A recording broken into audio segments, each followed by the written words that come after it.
So here's a story that helped me understand what I was suffering from. Once upon a time, there was a certain American businessman. I'm just going to call him an American businessman. He was very good at what he did. In all aspects of his life, he took care of business.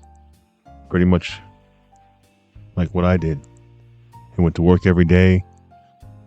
I'm sure he paid the bills, met with people, took care of his family, everything the average person does. Anyway, this guy was going in and out of sanitariums. So a sanitarium is an institution that treats mentally disturbed people. In every other aspect of this guy's life, he was normal. So just like this American businessman, I was normal in every way. I would go to church on Sundays, take my kids to the park, help my neighbor. I would go to functions with my wife and my family, and I seemed normal. So there was this one thing that kept me in quiet desperation, that I had to drink. I had to drink in order to have a good time. I had to drink to go out. I had to drink to spend time with my family. I had to drink to go out with my friends. I had to drink to spend time with my kids.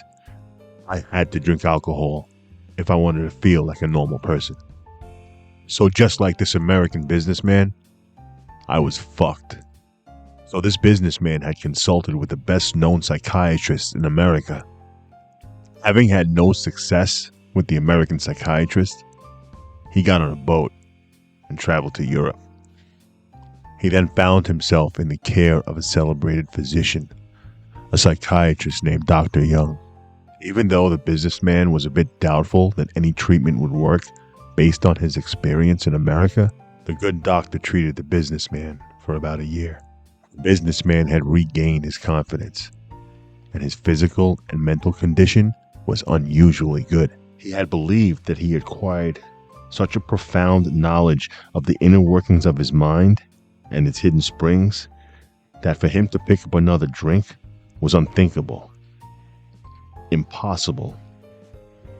Anyway, all the knowledge that he acquired, all the understanding about his mind that he acquired, before he knew it, he was drunk again. And even more confusing, he couldn't give himself any satisfactory explanation for picking up that drink. He had no real reason, no excuse. He didn't understand why he picked up that first drink. After all that he went through, after all the money, after all the travel that he did, he couldn't understand why he picked up that drink again. And just like me, every day I would stop. Every day I wanted to stop. I quit 4 times a day. And it was always in front of the liquor store, saying this would be the last one. This would be the last one. This would be the last one. And he went back to the doctor and he asked the doctor to tell him the truth. He actually begged him to tell him the truth. And in the doctor's judgment, there's nothing I can do for you. You will probably never regain your position in society. Go home. You're not getting your money back. Hire a bodyguard. And maybe you can live the rest of your life without suffering and dying from this illness. He told him that he needed constant adult supervision, that there was no hope for him. He felt like the gates of hell had shut behind him, and there was no way out. And he asked the doctor, are there no exceptions? Can you at least give me something to hope for? And the doctor said yes. Yes, there is an exception. There is an exception. In early times, here and there, once in a while, alcoholics have had what I called a vital spiritual experience. To me, these occurrences are phenomena. They appear to be in the nature of huge emotional displacements and rearrangements. The ideas, emotions, and attitudes, which were once the guiding forces of the lives of these men, were suddenly cast to one side, and a complete new set of conceptions and motives began to dominate them. In fact, I have been trying to produce such an emotional rearrangement within you. With many individuals, the methods which I employed are successful, but I have never been successful with an alcoholic of your description.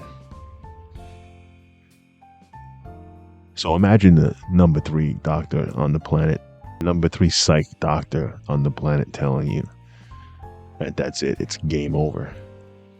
You have one shot, and that's a vital spiritual experience. Anyway, this guy says, okay, I got it, doc. Thank you for your help. I'm going home. This guy came home and he found a group. He took this route that no one else took before, or that some people were taking, and he went and he found that vital spiritual experience.